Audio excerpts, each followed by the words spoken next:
Greetings and welcome to the Healthy Sales Chick Show. I am Nancy White, the host of this show, and we're here to talk all about our healthy mind, our body, and our spirit. And we need to nurture all three every single day, or one of those areas are going to start letting us know about it. And as my dear friend Paula Fellingham, the founder of Win Win Women TV, always says, we welcome you with open arms and open hearts. We are always wanting to learn new ways again to nurture that mind, body, and spirit. And I absolutely love having wonderful, beautiful guests. And tonight I have got this amazing woman. Her name is Edi Houldieson. And I will tell you that Edi has got so many things to offer us. But first and foremost, welcome, Edi. I'm so grateful that you're spending time with us. Thank you so much. I'm so glad to be here.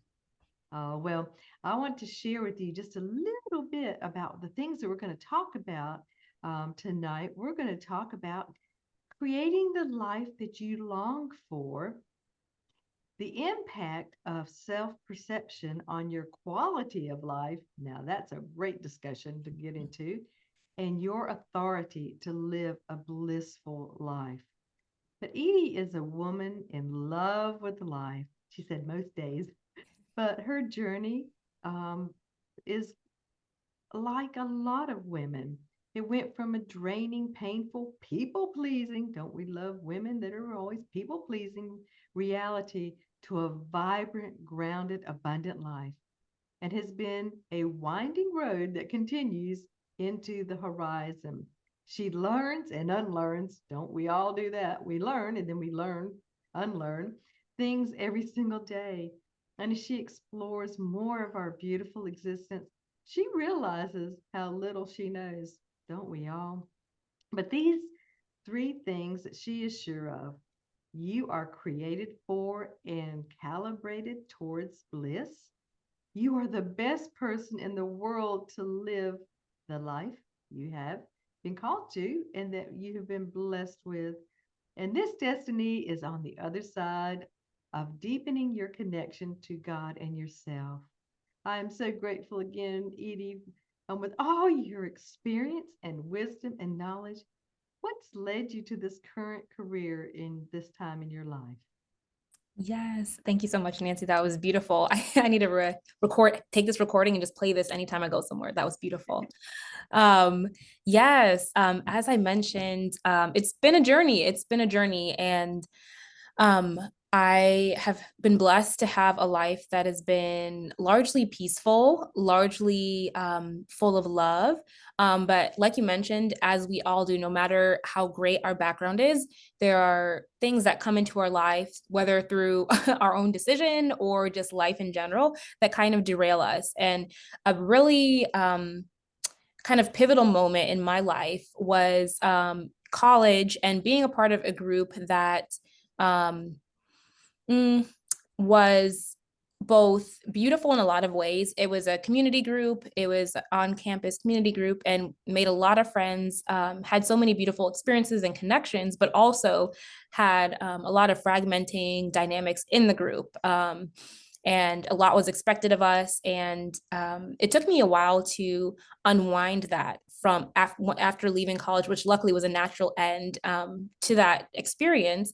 After leaving kind of that disorienting experience with community, I struggled to regain my footing and struggled with mental health issues and all of these different things. And I just couldn't put two and two together and recognize that like this 4 years of being in this like almost bittersweet place of being with people that I met and love, but having hard situations and like again, odd dynamics, that this was playing out in me.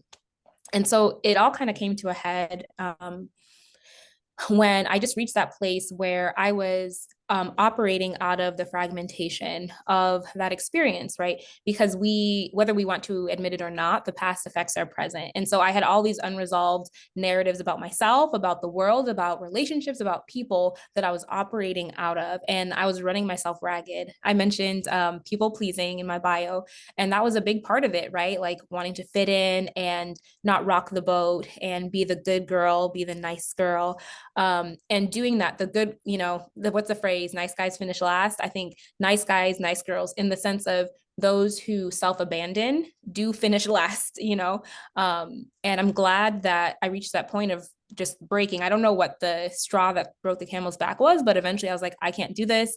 I was married, I have 2 kids, trying to start a business, and it was just too much. And that coming to that moment, like I say, like coming down to my knees essentially of like, I can't do this anymore. I'm running ragged and I just feel so fractured inside, is what led me to where I am now and going on this journey.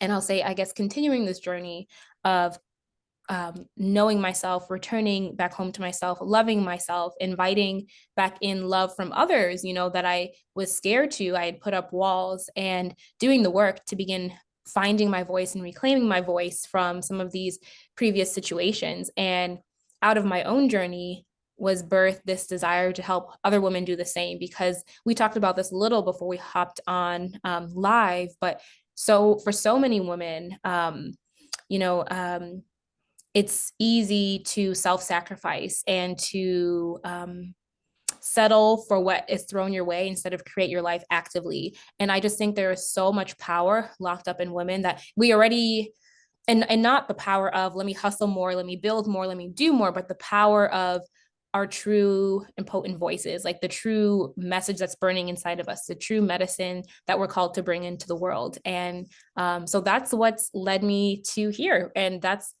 all of that. My journey is what I help other women on. I help take women who feel stuck, who feel voiceless, and I help them get unstuck and abundant through several different modalities. Well, Edie, I know so many women can identify with what you just shared. And it is amazing and remarkable too, that, when we go through those times and those tests and those trials, and just like you said, you got to a point where you're going, ah, I can't take it anymore. Yeah. You just have to just say, what is the way that, Mhm. first and foremost, stop, Yeah. just stop and assess where things are, what's really true, what's really not, what's, been spoken to us, what we've heard, the things we believe that, been passed down. But I think one of the things, if I hear you correctly, that you just stopped and you just said, I just need to have a change. Yeah. And yes, that's where the power comes in, is because we can, with this computer up here in this mind, Yeah. help that mindset going, it is time to change. Yeah. And then, so you were talking about, creating the life that you are looking for. And that's something that women sometimes they think, I don't know. I'm Yeah. stuck. I don't know what I'm looking for. And that is the amazing value of tapping in to people like you, coaches and people that are going to come alongside, not to judge, Yeah. not to do anything. So, how was it that you just decided that, oh, I'm going to start working on creating the life that I longed for? Yeah. Right. Definitely. I definitely had support, and I had my own coach for several months, almost a year. And I've had therapists as well who've helped me along that journey. So the relationship component is so key, like you mentioned. It's hard to do this in a vacuum. Mhm. Um, but definitely that first step was that desperation. Almost, I don't think we need to reach a point of desperation to birth our desires into the world, but oftentimes if we've been running on the autopilot of just defaulting to whatever comes our way, it's necessary. And so once I reached that place of I can't do this anymore, and I do believe there's something more for me, the what is the phrase, when the student is ready the teachers will appear. It was exactly that. So my coach, that I worked with for about 9 months, came in, and I didn't know. We had one conversation, and she didn't know where I was at in life, but the words she was saying were exactly what I was feeling. Like you mentioned, the like making a change, like my mindset cannot remain like this, and creating a new life, and all of these words. And I was just like, this is so aligned. And so that was just so helpful. And a big thing that propelled me was holding on to that desire. I'm grateful for my upbringing, and how my parents raised me. So, and that's been so helpful, because I've lived, I've seen again and again desires be fulfilled, if that makes sense. Like not living in lack, and even seeing my own parents' journey from immigrating from Ghana to where they are now and flourishing, I've seen I have that belief embedded. And so um, being able to hold my desire and hold that little kernel of belief that this desire, because it's in me, there's something perhaps in this that could come true. And that helped me continuously reset my gaze on the opportunities to make this come to life, and so I think that's also a huge part of that journey. And I noticed sometimes, and I think that's amazing that you had beautiful parents that Yeah. had some great foundational things, for you to be able to fall back on and just to Yep. remember and just to know that foundation. And sometimes, unfortunately, women and men Yeah. don't have that. Mm. And they, are starting out without that foundation, but it still doesn't mean that they Mhm. don't get to go through the changes and to be able to create the lives of peace and tranquility and just thriving and not just surviving. And so that comes up to, we're talking about perception because everybody from different walks of life have a different perception. Yeah. But, really basically, human beings have those same human needs and those same things that are for everybody. So Yeah. when you talk about, that impact, just like, the impact that you had with the self-preservation or self-perception, I'm sorry, for your quality of life, sometimes does that take a little bit of dreaming? Yeah. Yeah, I think so. Sometimes it takes a little bit of delusion depending on what your desire is and how life around you is looking. But I think there's a great case to be made for a little bit of delusion, especially if we're in a hard situation and a situation where it feels insurmountable. But yes, yes, I think and I think as well, yes, it there's so much power in making the decision to believe that the outcome is possible, and believe that we are the people who can attain it, right? Because if if I don't think I can have this piece of cake, I am a person who just doesn't get cake. I don't get cake. A baker can walk up to me and say, "Do you want cake?" And if I'm convinced that I'm breaking the laws of the universe if I have cake, even a direct ask from a baker with a cake, I'll have a whole host of reasons why I can't take that cake. Oh, it's probably, I don't, we can go down the list. Like the frosting is this, it's that. And it may seem like the reasons are what I am saying, but the subconscious reason is because I believe I'm not a person who has cake. And it doesn't matter what you throw, what way you bring the cake to me, I'm not going to have it. And I think that's how life is as well in a lot of ways is if I am not a person who gets, if I don't believe I'm a person who gets out of the situation, if I don't believe I'm a person who deserves even to live a happy life, I don't believe I deserve to live a peaceful life, then oftentimes that is what comes to pass that can hinder us from receiving, and we see this, I think, um, oftentimes like in individuals with really low self-esteem, we do see like behaviors that are risky. This is well documented in psychology. We see self-harming risky behaviors, and I believe at the core of it a lot of times is because they are receiving into life what they believe they deserve, and this is all they deserve, if that makes sense. And so, and then there's the hard reality when that's imbalanced, but there's a positive reality when we can bolster up that self-perception and that belief that this is possible and it's possible for somebody like me. Then we begin agreeing and allowing in the things that oftentimes were present and the opportunities that were present, but we're now open to receive them. Yes, and that's the beauty of amazing people like yourself too, Edie. And sometimes we have to hope and believe for people until they can believe for themselves. And Yes. so when you can help break that mindset, that going round and around, that rerun, that you keep telling yourself and hearing it or whatever. And sometimes we hear it from Yeah. other people. Yeah. But when you can step in and come alongside and just say, again, let's just stop for a moment and let's look at reality. Let's look Mhm. let's look and see what the truth really is. Yeah. And then, because the time, sometimes people believe lies and they become their truth. Exactly. It Yeah. is. And so when I think it's such a privilege for people to help and come alongside and hope and believe Yeah. until they can hope and believe for themselves. So, and I Yeah. know that you said that you already had someone that came into your life and provided that for you. And now that's what you're doing Yeah. in other women's lives, which is amazing, Edie. So when you also talked a little bit about, the authority, who gives you the authority? who told Yeah. who told you you could? Right. Yeah. Yeah. And that's like a heavy kind of sticky word, right? Spitting it out. Like, I have the authority to do this. It feels very heavy-handed, right? But I think it comes down to there's a lot of different aspects of this, but and a lot of different ways people approach the concept of authority.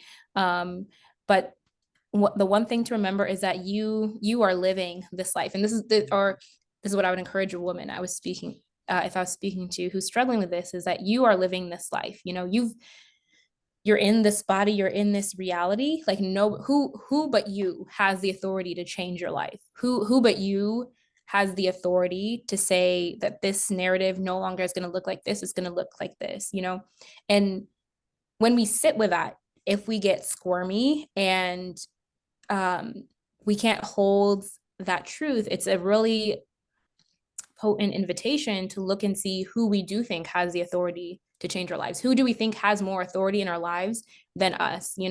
And that can be really telling of, again, where that self-perception may be a little splintered or a little fragmented, or where, there's some hurts and unhealed woundings where we're now depending on others to fill that in, to fill in that self-worth, to fill in that authority, to fill in that direction in our lives. And so I think for me, the concept of authority is consciously coming into that understanding that you have this life and it's yours, and nobody else has the privilege of living it but you. And when you're in a place of strife, that can feel like a threat more than, or like that can feel like a bad thing almost. Like, I want to believe that it's somebody else's duty and power to change my life. But when you couple that with when you couple the authority with the understanding that this can come to pass for a person like me, it becomes exciting and empowering, because it can happen for a person like me. It's going to happen, and I have the authority to hope for this and to bring this about. Like, you realize that you have people who come in and help you, but it you're like, it's your ecosystem, if that makes sense. You're not living in somebody else's ecosystem. It's your Yeah, ecosystem, and you're inviting others in. it is. And that's also building that self-trust. Oh yeah. That's Yeah. another area that you love to share and talk about too, is, trusting yourself. And I mean, we talk to ourselves all the time anyway, but just even asking Yeah. yourself, okay, I've gotten to this very point in my life. Yeah. And you know what? I can trust myself because I'm still here. Right. But building up somebody's self-trust, I think, is reflecting back on the things that we've accomplished, the Yeah. things that, the hardships, the tests and the trials that we live to tell. Yeah. So are there any other thoughts that you have on helping somebody with their own self-trust to build that up, Edie? Yeah, I love that. I feel like data is one of the best ways to do it, like you said. And you're still here, you're alive, you're well enough to think about these things. So it means you're doing something well. Yeah.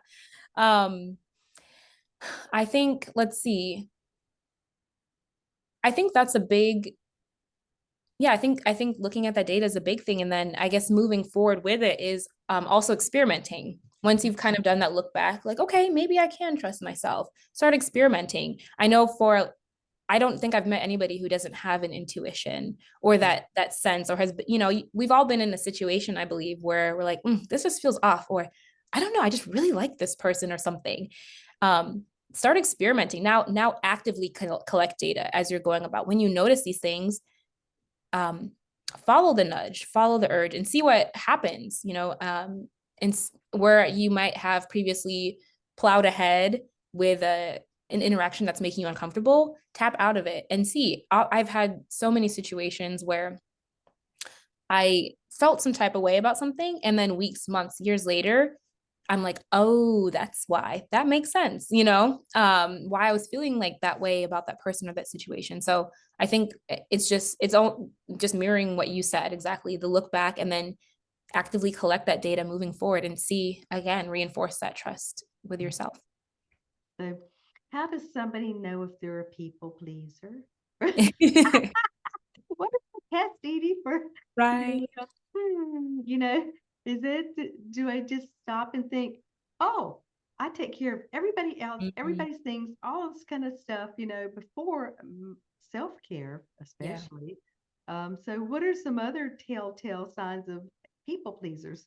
Yeah, that's really good. And I do want to clarify for anybody listening, because I've heard people mention this, that desiring to help and please people in and of itself is not wrong. It's when you're Mhm. doing that to the detriment of yourself. Again, that like self-abandonment. And I think some of the signs that I notice in myself and have noticed in others is also like resentment, the simmering resentment that you may not be aware of until you hear somebody say something like this, and then you realize you're kind of always simmering.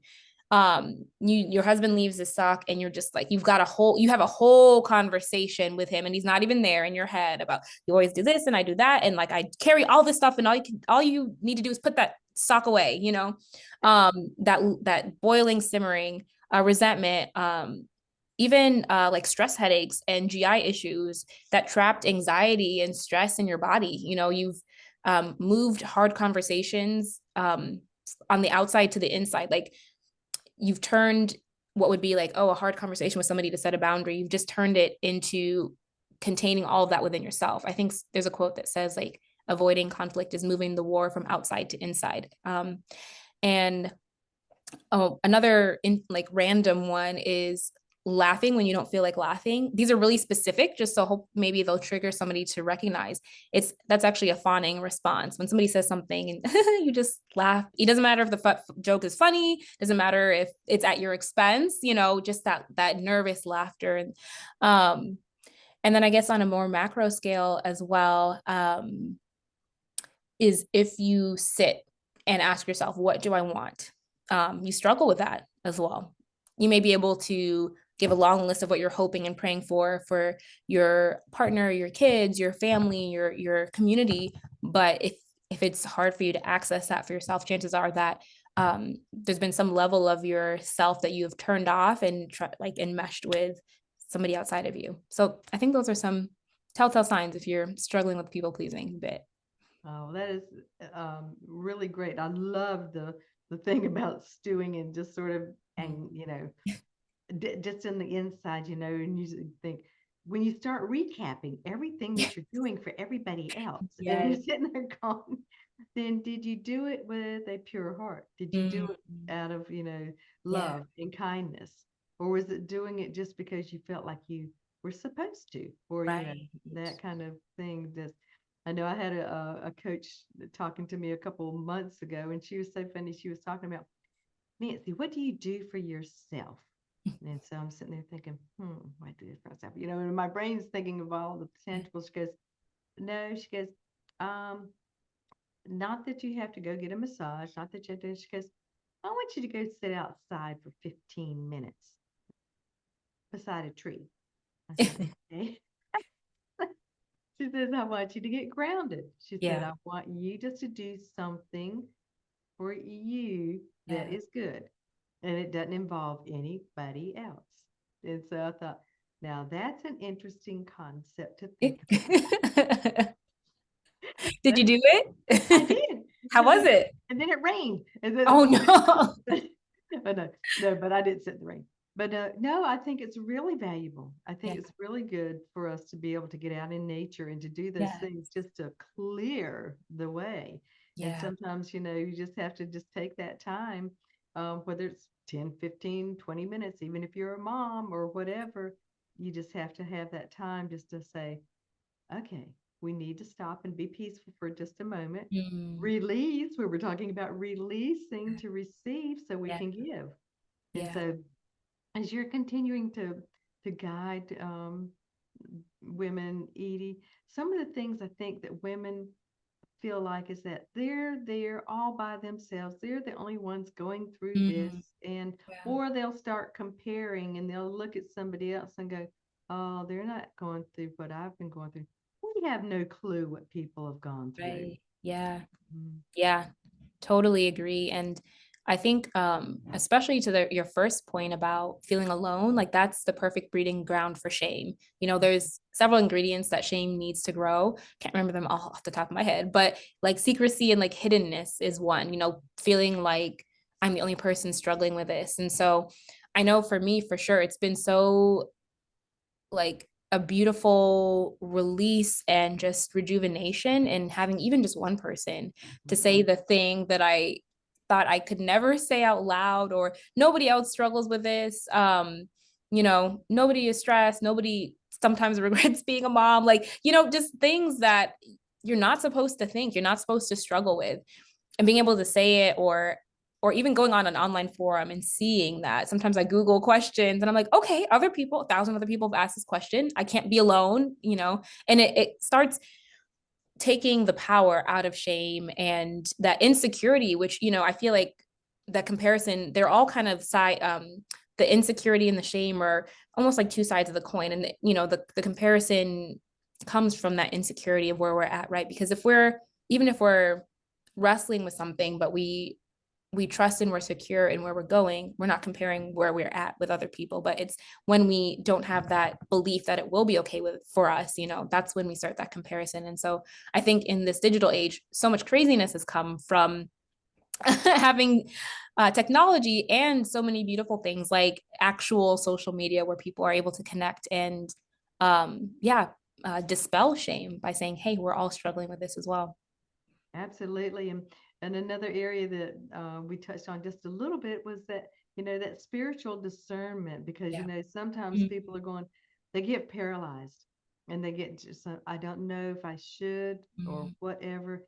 And then I think at time, again, that's where an amazing mentor or somebody that comes in that you can have an accountability person or somebody that you really trust Yeah. and to pray together, to just talk Right. about some things, talk about the pros and the cons, and the what all those things that if I choose this way, what could be the results? If I choose this, what could be the results? But also that spiritual discernment is huge, and I think being still and Yeah. listening Yeah. and those types of things, because just like you said, if you're quiet enough and you can listen, Mm. you're going to hear some things, and you're going Yes. to, Yes. but then also taking those things and talking with an accountability person or somebody again that you really trust. Because if we were supposed to be here all by ourselves, we'd be here Mhm. all by ourselves, Edie. Exactly. You know? Oh, Exactly. I it, love that. That's so true. yeah. Well, Yeah. I know that I just knew that our time was just going to fly by Yeah. so much, and just you've got so much wealth in information and things to share, and using your gifts and talents, and I'm so grateful. So, is there anything that really comes to your heart or mind? Any kind of suggestions, tips? Of women, we love tips. We love things Yeah. that are inside true. But is there anything else that comes to your heart or that you hear a lot about, Edie, that you would Yeah. love to share with us? Yeah. Yeah. Big thing in my community right now has been desire. So the one of the most powerful things you can do is sit and journal, move, dance, sing until you can grab a hold of a thread of desire, something deep within you that wants to come out, and just nurture that seedling day after day. Because if you do that, just you won't be able to contain it, and you'll have to believe for a better life. Like just nurture that seed of desire. I think that's one of the best things you can do, and it's so nourishing for you. What a fantastic tip. I can't wait to practice that one too. I'm Because excited. we never ever stop. We Yeah. never stop learning. We never stop doing the things to continually evolve and get better. So, Yeah. Edie, what is the easiest way for someone to get in touch with you? Yes, thank you for asking. You can reach me at gardenrestored.co. So gardenrestored.co. So not the com, just take the M off. And my socials are there, email, all of that. You can learn more about what I do. And I'd be happy to connect with anybody who this message resonates with. Oh, well, again, I am so grateful for you taking time to come and share with us just a smidgen of all your wisdom, knowledge, and experience. And I Thank want you. to encourage everyone, check out some of the other Win-Win Women TV shows. We have amazing hosts, and you will not be disappointed. And come back next week to the Healthy Sales Chick Show. And I would love to connect with you. You can go to my website, thehealthysaleschick.com, and set up a time to talk. I love finding out what you're doing to take care of your self care so you don't have to depend on health care, but also Yeah. taking care of your healthy lifestyle until you get your permanent maintenance free bodies. So again, Edie, thank you so much for your beautiful, valuable time. And I look forward to the next exciting time. Thank you.